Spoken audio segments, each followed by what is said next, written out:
नमस्कार, मैं हूं शुभ मिश्रा और आप सभी दर्शकों का अन्नदाता कार्यक्रम में स्वागत करती हूं।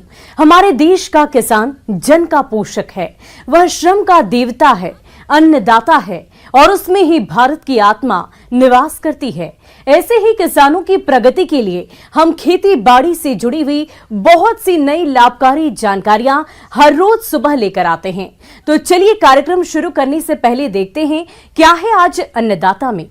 हमारे प्रदेश के जिन किसान भाइयों ने अनार के नए बाग स्थापित करने के लिए गड्ढे खोदकर तैयार कर लिए हैं, उनके लिए पौध रोपाई का सही समय है। तो आप अनार की उन्नतशील किस्मों का चयन करके वैज्ञानिक तरीके से पौध रोपण किस प्रकार से करें, जिससे आगे चलकर आपको बाग से अधिक लाभ प्राप्त हो सके, इसकी समस्त जानकारी दे रहे हैं फल अनुसंधान केंद्र इचखेड़ी, जिला भोपाल के कृषि विशेषज्ञ प्रवीण बर्डे। अनार की खेती के बारे में चर्चा करना चाहूँगा। किसान भाइयों, आज कल अनार का क्षेत्रफल काफ़ी बढ़ते जा रहा है, क्योंकि अनार एक ऐसी फसल हो गई है जो कि काफ़ी अच्छा उत्पादन देती है। प्रति हेक्टेयर के हिसाब से इसमें काफ़ी अच्छा उत्पादन प्राप्त होता है। इसकी जो खेती कैसे की जाए, इसकी चर्चा करना चाहूँगा। अनार का पौधा 3-4 साल में पेड़ बनकर फल देने लगता है और एक पेड़ करीब 25 वर्ष तक फल देता है। साथ ही अब तक के अनुसंधान के मुताबिक प्रति हेक्टेयर उत्पादकता बढ़ाने के लिए अगर 2 पौधों के बीच की दूरी को कम कर दिया जाए तो प्रति पेड़ पैदावार पर कोई असर नहीं पड़ता है। हालांकि ज्यादा पेड़ होने से प्रति हेक्टेयर उत्पादन करीब 1.5 गुना हो जाता है। किसान भाई, इसके लिए हमें जो मिट्टी है, वैसे तो अनार सभी मिट्टी में हो जाता है, परंतु रेतीली दोमट मिट्टी इसके लिए सर्वोत्तम होती है, जिसमें कि जल निकास की अच्छी सुविधा हो, साथ ही जल धारण क्षमता भी हो। इसमें जो की जाने वाली क्रिया है, जैसे कि रोपण है, और सबसे महत्वपूर्ण बात आती है किस्मों का सिलेक्शन। किस्मों के सिलेक्शन में हमें किस्में तो बहुत सारी है, लेकिन किसी क्षेत्र के हिसाब से सिलेक्शन करना बहुत ज़रूरी होता है। तो इसमें जो अपने अनार की किस्में हैं, इसमें गणेश है, ज्योति है, मृदुला है, भगवा है, सुपर भगवा है और अरक्ता है। इसमें आजकल भगवा तथा सुपर भगवा काफ़ी प्रचलित किस्में हैं, जो कि जिनका बीज काफ़ी मुलायम होता है तथा फल का आकार भी काफ़ी अच्छा होता है। परंपरागत तरीके से अनार के पौधों की रोपाई करने पर 1 हेक्टेयर में लगभग 400 पौधे ही लग पाते हैं, जबकि नए अनुसंधान के अनुसार 3 गुणा 3 मीटर की दूरी पर अनार के पौधों की रोपाई की जाए तो 1 हेक्टेयर में 1100 पौधे लगने से पैदावार 2 से 3 गुना तक बढ़ जाएगी। रोपण में हमें ध्यान रखने की बात यह है कि आजकल सघन बागवानी का कंसेप्ट चल रहा है, इसमें कि हम 5x2 मीटर पे भी इसके पौधों को लगा सकते हैं, जिसमें कि 1000 प्रति हेक्टेयर के हिसाब से पौधे आते हैं। इसके साथ में यदि 5x3 पे लगाते हैं तो 666 पौधे प्रति हेक्टेयर आते हैं। 4.5x3 मीटर पे यदि हम लगाते हैं तो 740 पौधे प्रति हेक्टेयर आते हैं। लेकिन जो इसकी सामान्यतः दूरी है 4 से 5 मीटर के हिसाब से इसका वृक्षारोपण सामान्य दूरी पे किया जाता है, जिससे कि काफ़ी अच्छा उत्पादन प्राप्त होता है। पौधारोपण के 1 माह पूर्व 60 सेंटीमीटर लंबाई, चौड़ाई और गहराई के आकार में गड्ढे खोदकर 15 दिनों तक खुला छोड़ दें, जिसके बाद गड्ढे की ऊपरी मिट्टी में 15 किलोग्राम पकी हुई गोबर की खाद, यूरिया 60 ग्राम, DAP 50 ग्राम, क्लोरोपायरीफास चूर्ण मिट्टी में मिलाकर गड्ढों को सतह से 15 सेंटीमीटर ऊंचाई तक भर दें। गड्ढे भरने के बाद सिंचाई करें ताकि मिट्टी अच्छी तरह से जम जाए। इसके बाद पौधों का रोपण करें और रोपण तुरंत बाद सिंचाई करना नहीं भूलें।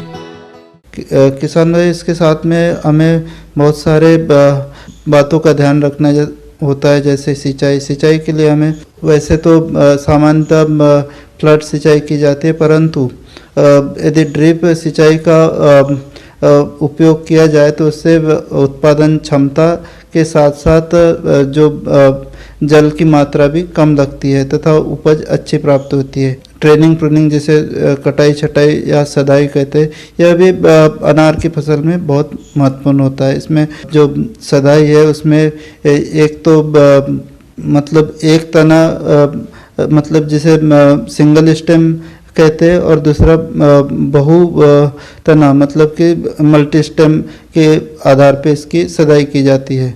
तो इसमें एक तना में एक ही शाखा को बढ़ने दिया जाता है और साथ में पौधे के आकार को मेंटेन किया जाता है। बहु तना में एक पौधे से काफ़ी शाखाओं को बढ़ने दिया जाता है तथा उसमें फल आने दिया जाता है। अनार में वर्ष में 3 बार जून जुलाई, सितंबर अक्टूबर और जनवरी फरवरी में फूल आते हैं। व्यावसायिक रूप से केवल एक बार की फल ली जाती है और इसका निर्धारण पानी की उपलब्धता एवं बाजार की मांग के अनुसार किया जाता है। जिन क्षेत्रों में सिंचाई की सुविधा नहीं होती है वहां मृग बहार से फल लिए जाते हैं तथा जिन क्षेत्रों में सिंचाई की सुविधा होती है वहां फल अम्बे बहार से लिए जाते हैं। बहार नियंत्रण के लिए जिन बहार से फल लेने हो उसके फूल आने से 2 माह पूर्व सिंचाई बंद कर देनी चाहिए। तो आज अनार हर घर में पहुंच चुका है और हर परिवार में इसका सेवन किया जाता है। अनार काफ़ी अच्छा औषधीय गुणों से परिपूर्ण फल है। इसमें काफ़ी मात्रा में आयरन, मैग्नीशियम, पोटेशियम, फास्फोरस तथा सूक्ष्म पोषक तत्व पाए जाते हैं। किसान भाई इन्हीं सब बातों का ध्यान हम अनार की खेती में रखते हैं तो अच्छा सफल उत्पादन प्राप्त कर सकते हैं। धन्यवाद। चलिए अब रुक करते हैं अगली कड़ी की ओर। किसान भाइयों, मुर्गी पालन कम समय में अधिक आय देने वाला व्यवसाय है, लेकिन इस व्यवसाय की सफलता मौसम के अनुरूप इनके प्रबंधन पर ही टिकी है। और अगर इनके आहार प्रबंधन की बात करें तो अक्सर देखा गया है कि किसान भाई इनके आहार पर कोई विशेष ध्यान नहीं देते हैं। अगर आप मुर्गियों से अधिक अंडा उत्पादन की चाह रखते हैं तो आपको मुर्गियों के आहार प्रबंधन पर विशेष ध्यान देना होगा। तो आप कैसे करें मुर्गियों का आहार प्रबंधन, आइए जानते हैं नानाजी देशमुख पशु चिकित्सा विज्ञान विश्वविद्यालय जबलपुर के विषय विशेषज्ञ डॉक्टर गिरिराज गोयल से। नमस्कार किसान भाइयों, अभी बरसात का सीज़न चल रहा है, इसके बाद में फिर सर्दियों का सीज़न प्रारंभ होगा। इसमें अंडों की बहुत महत्ता है और अंडा देने वाली मुर्गी को हम लेयर के रूप में जानते हैं और अंडा उत्पादन का सीधा सीधा संबंध उनके दाने से है। किस प्रकार से हम उनको अच्छे से अच्छा संतुलित आहार दें जिससे कि मुर्गियों का अंडा उत्पादन क्षमता उच्च बनी रहे, उनका स्वास्थ्य भी प्रभावित नहीं हो और लंबे समय तक उच्च मात्रा में वो अंडे देती रहे। मुर्गी पालकों को चूजों से लेकर अंडा उत्पादन तक की अवस्थाओं पर विशेष ध्यान देना चाहिए। यदि आप थोड़ी सी भी लापरवाही करते हैं तो अंडा उत्पादन में भारी गिरावट आ सकती है। जबकि मुर्गी पालन में 70% खर्चा आहार प्रबंधन पर ही आता है, इसलिए आहार प्रबंधन पर अधिक ध्यान देने की जरूरत होती है।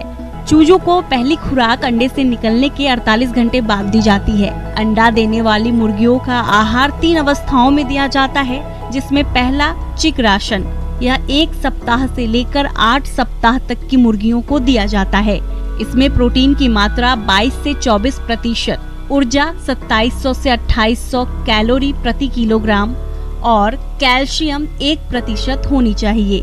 दूसरा ग्रोवर या वर्धक राशन, यह 8 सप्ताह से लेकर 20 सप्ताह तक दिया जाता है। इसमें प्रोटीन की मात्रा 18 से 20%, ऊर्जा की मात्रा 2600 से 2700 कैलोरी प्रति किलोग्राम और कैल्शियम 1% रखा जाता है। तीसरा और आखिरी लेयर राशन, यह 20 सप्ताह से ऊपर की मुर्गियों को दिया जाता है। इसमें प्रोटीन की मात्रा 16 से 18%, ऊर्जा 2400 से 2600 कैलोरी प्रति किलोग्राम और कैल्शियम 3 से 3.5% होनी चाहिए। आपके क्षेत्र में उपलब्ध जो आहार के घटक हैं उनके आधार पर अगर बात करें तो सामान्यतः अंडा देने वाली मुर्गी के दाने में पीली मक्का 100 किलो अगर दाने का हम निर्माण कर रहे हैं तो 50 से 60 किलो पीली मक्का, 15 से 20 किलो इसमें खली होना चाहिए, जिसमें सोयाबीन की खली सबसे अच्छी मानी जाती है। आप मूंगफली की खली का भी इस्तेमाल कर सकते हैं या आधी मात्रा में सोयाबीन और मूंगफली दोनों खलियों को ले सकते हैं।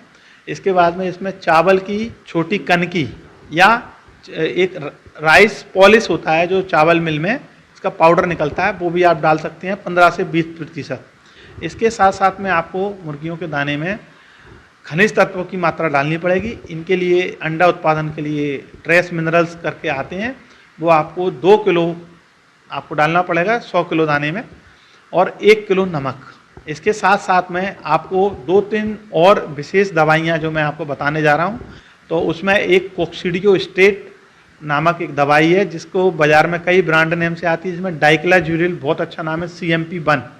तो ये केवल 100 किलो दाने में 100 ग्राम पड़ेगी केवल। दूसरा, बरसात के समय भी और भी समय कई बार इनमें फंगस लगते हैं दाने में, तो उसके लिए डिटॉक्सिकेंट आते हैं, वो भी करीब 100 किलो दाने में 100 ग्राम पड़ता है। और UTTP करके एक आता है, बड़ा अच्छा डिटॉक्सिकेंट है, इसको भी आप 100 किलो दाने में 100 ग्राम डालेंगे और 10 रुपये की करीब इसकी कीमत पड़ेगी। ये 4 चीज़ों का अगर आप इस्तेमाल कर रहे हैं तो आपका दाना संपूर्ण बन जाता है। जो बाज़ार में उपलब्ध दाना जिसकी कीमत करीब 40 रुपये किलो है, उससे कहीं कमतर नहीं बैठेगा और आपका उत्पादन भी प्रभावित नहीं होगा। और आप इसको अगर बनाएंगे तो आपको इसकी कीमत 32 से 34 रुपये किलो पड़ेगी, मतलब आपको 6 से 8 रुपये प्रति किलो का फ़ायदा निश्चित रूप से होगा, और यही आपके पूरे उत्पादन के फायदे के रूप में आपको परिलक्षित भी होगा। मुर्गी पालक भाइयों, इस तरह आप आहार का मिश्रण स्वयं घर में तैयार कर सकते हैं। अब बात करते हैं कि आप अपनी मुर्गियों को दाना मिश्रण कितनी मात्रा में खिलाएं जिससे आपको अधिक अंडे का उत्पादन मिल सके। इसके साथ ही खिलाते समय क्या क्या सावधानियां रखनी चाहिए, इन पहलुओं पर खासकर ध्यान देने की जरूरत होती है। सर्वप्रथम कितनी मात्रा दें, तो जो मुर्गी अंडा देती हैं उनको सामान्यतः 110 से 120 ग्राम प्रति मुर्गी की दर से आहार दिया जाता है। इससे ज़्यादा अगर आप आहार देंगे तो उसका शारीरिक भार बढ़ेगा, जिससे कि उसकी अंडा क्षमता भी प्रभावित होगी। उसके साथ साथ में आप दाने में कितनी बार आपको दाना देना चाहिए, ये भी महत्वपूर्ण है। दिन में 2 बार आपको दाना देना चाहिए, एक बार सुबह और एक बार करीब 4 बजे। 2 बार दाना देने से क्या रहता है कि कई बार मुर्गी जो सुबह नहीं खाई है वो शाम को खाएगी, और जो शाम को खाएगी वो अंडे उत्पादन में बड़ा अच्छा उसका प्रभाव रहता है। और मुर्गियों का अंडा उत्पादन सामान्यतः सुबह 9 बजे से लेकर दोपहर के 2 बजे तक होता है। उसके बाद वो दाना खाकर आराम से बैठती हैं, उसके बाद फिर एक बार शाम को 4, 5, 6 बजे पे फिर दाना खाती हैं। तो आप 2 बार उनको दाना डालिए। आपको ये भी देखना है कि जो आप 110 से 120 ग्राम दाना दे रहे हैं, उनको आहार दे रहे हैं, वो अच्छी गुणवत्ता का हो। आपको उनके दाने में शुरुआत से ही 3% कैल्शियम, मतलब अगर आप 100 किलो दाना बना रहे हैं तो उसमें 3% कैल्शियम सोर्स जरूर होना चाहिए, जिसमें कि विशेष रूप से जो लाइमस्टोन पाउडर होता है जो भूरे कलर का रहता है, और एक बहुत अच्छी कम कीमत का और एक अच्छा कैल्शियम सोर्स भी उपलब्ध है सेल ग्रेट। अगर वो आपको उपलब्ध हो जाता है मार्केट से तो वो सबसे अच्छा माना जाता है, क्योंकि इसमें संतुलित मात्रा में कैल्शियम और फास्फोरस की मात्रा रहती है जो अंडा उत्पादन के लिए आवश्यक है। दाने का भंडारण बहुत महत्वपूर्ण है। बारिश के समय में, आने वाले समय में भी इसको पॉलीथीन के बैग में रखना है, और आपको 15 दिन का दाना आपको बना के रखना है। उससे ज़्यादा दाना आप मत बनाइए, क्योंकि 15 अभी बारिश में उसमें फंगस की संभावना रहती है। दाने के बर्तन को साफ रखिए। उसके साथ में निरंतर रूप से दाने की गुणवत्ता पर भी ध्यान रखिए, कहीं आपके दाने में फंगस तो नहीं लग रहा है, कोई अवांछित उसमें सुगंध तो नहीं आ रही है, और जो आप दाना दे रहे हैं उसमें कहीं आपके गोदाम में कहीं चूहे तो नहीं है, क्योंकि चूहे भी कई बार बीमारी का वाहक बन जाते हैं, तो उनकी भी रोकथाम आपको करनी चाहिए। तो इन्हीं सब बातों का अगर आप ध्यान रखेंगे किसान भाइयों, तो निश्चित रूप से आप अपने मुर्गियों को अच्छी मात्रा में अच्छा संतुलित आहार दे पाएंगे, जिससे कि उनका अंडा उत्पादन अच्छा बना रहे। गेंदा के फूलों का प्रयोग त्योहारों, मंदिरों या फिर शादी समारोह स्वागत के लिए किया जाता है। फूलों के बिना करीब करीब सभी समारोह अधूरे माने जाते हैं, और गेंदा फूलों के बढ़ते प्रचलन के चलते किसान भी फूलों की खेती में काफी रुचि दिखाने लगे हैं। लेकिन गेंदा के फूलों की अधिक उपज मिले, इसके लिए आपको गेंदा की खेती वैज्ञानिक तरीके से करनी होगी। तो आप किस प्रकार से करें गेंदा की उन्नत खेती, इसके लिए देखिए हमारी ये खास रिपोर्ट। गेंदे के फूलों की मांग पूजन, सजावट, इत्र, दवाइयाँ बनाने के लिए खूब होती है। बाकी फूलों के मुकाबले गेंदे का फूल बेहद खास और महत्वपूर्ण है। इसका सामाजिक, धार्मिक और शादी विवाह की सजावट के लिए किया जाता है। ये किसानों को अधिक लाभ देने वाली फसल है। इसकी खेती कम लागत में भी अधिक उत्पादन और मुनाफा देती है। भारत में इसकी खेती कहीं भी की जा सकती है। इसकी खेती के लिए शीतोष्ण और समशीतोष्ण जलवायु उपयुक्त होता है, 14 से 28 डिग्री तापमान फूलों की बढ़ोतरी और गुणवत्ता के लिए अच्छा माना जाता है। मिट्टी, इसके लिए अच्छे जल निकास वाली उपजाऊ मिट्टी जिसका pH मान 6.5 से 7.5 हो उपयुक्त होती है। इसमें आज के समय में गेंदे की कई उन्नत किस्में विकसित हैं। अफ्रीकन गेंदा, इस किस्म की फसल 90 सेंटीमीटर लंबी होती है। इसके फूल बड़े आकार के और लेमन पीले, सुनहरे, संतरी और गहरे पीले रंग के होते हैं। ये लंबे समय की किस्म है। इसकी अन्य किस्में जैसे जायडन double, African orange, crown gold, African पीला किस्में किसान लगा सकते हैं। फ्रेंच गेंदा, ये छोटे कद की जल्दी फूल देने वाली किस्में हैं। इसके फूल छोटे आकार के और पीले, संतरी, सुनहरे, लाल रंग और महोगनी रंग के होते हैं। इसकी अन्य किस्में जैसे rusty red, butter scotch, star of India, lemon drop किसान लगाकर अधिक फूलों का उत्पादन ले सकते हैं। इसके अलावा गेंदा की पूसा बसंती और पूसा नारंगी गेंदा की उन्नत किस्में हैं जिन्हें किसान लगाकर अधिक उत्पादन ले सकते हैं। बीज की मात्रा, गेंदे की खेती के लिए 1.5 किलो बीज प्रति हेक्टेयर की आवश्यकता होती है। बीज का उपचार, बुआई से पूर्व बीज की कार्बोडाइजम 3 ग्राम प्रति किलो बीज की दर से उपचारित करके बुआई करनी चाहिए। खेत की तैयारी, खेत की पहली जुताई मिट्टी पलट हल से करें। इसके बाद इसमें 2 क्विंटल गोबर की खाद और 4 क्विंटल नीम की खाद भूमि में अच्छे से मिला दें। इसके बाद 2 बार कल्टीवेटर से जुताई करके पाटा लगाकर खेत को समतल कर लेते हैं।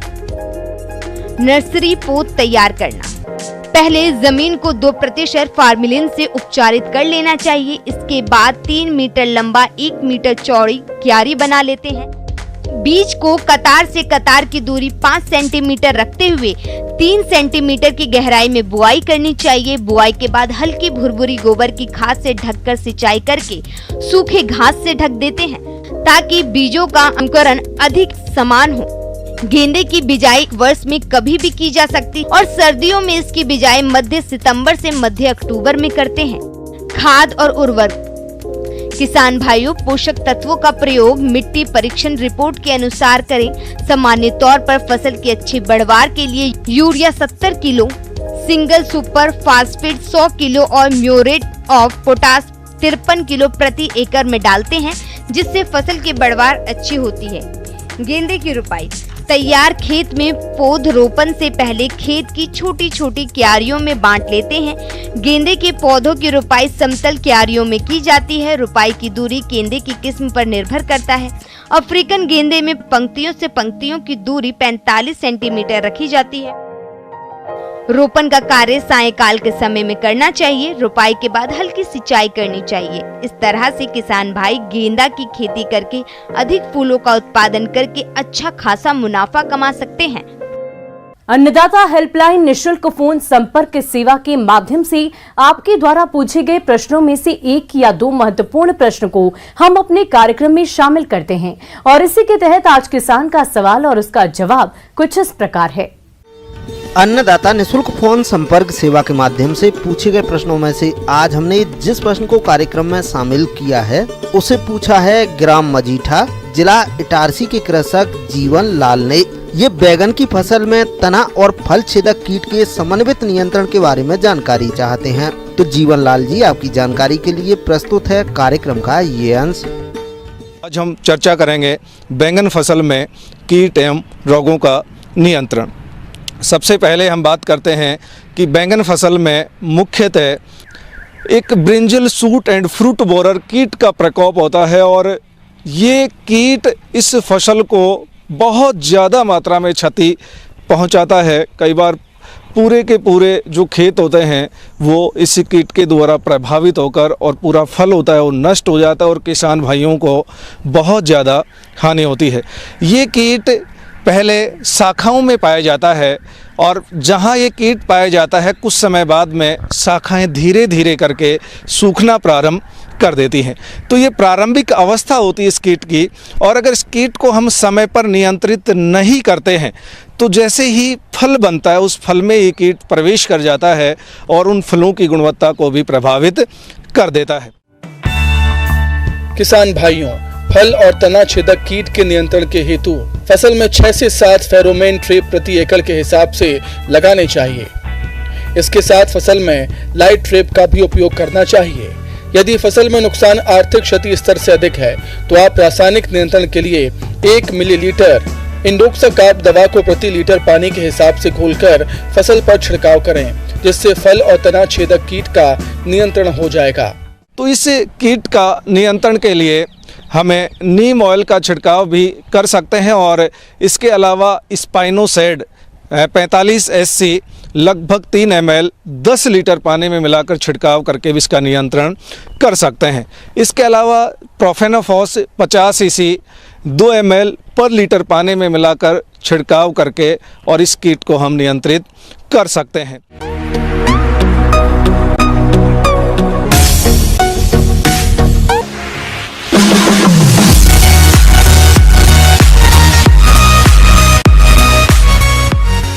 और आइए अब एक नजर डालते हैं राज्य की कुछ चुनी हुई मंडियों के प्रमुख फसलों के बाजार भाव पर।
किसान भाइयों, अन्नदाता आपकी सेवा के लिए संकल्परत है। कृषि संबंधित समस्या और सुझाव के लिए आप हमें इस पते पर संपर्क कर सकते हैं।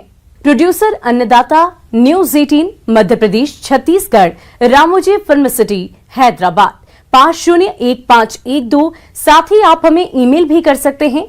हमारा ईमेल है p18annadatamp@nw18.com। इसके अतिरिक्त आप हमें निःशुल्क हेल्पलाइन नंबर 180088921663 पर सोमवार से लेकर शनिवार सुबह 10 बजे से शाम 4 बजे के बीच संपर्क कर सकते हैं। किसान भाइयों, अब समय हो रहा है आपसे विदा लेने का, तो हमारी अन्नदाता टीम को दीजिए इजाजत। कल फिर आपसे मुलाकात होगी कृषि संबंधित कुछ और महत्वपूर्ण जानकारियों के साथ। नमस्कार।